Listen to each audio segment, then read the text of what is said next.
রাধারানীর ভাবকান্তি অঙ্গীকার করি আমার গৌরাঙ্গ হরি শশীগর্ভ সিন্ধু মাঝে আবির্ভূত হয়েছেন।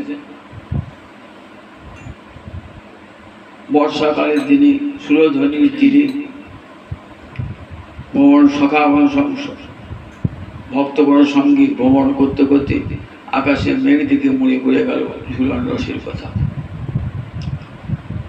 ব্রজমণ্ডলে বর্ষা হর্ষ বনে কদম্ব খণ্ডীর বনে কত জায়গায় রাধা কুণ্ডে, কত জায়গায় রাধা মাধবের এই ঝুলা লীলা। সেই ঝুলা লীলার কথা আমার গৌরাঙ্গ হরির আজ মনে পড়ল। গৌরাঙ্গ তখন কেমন অবস্থা ছিল?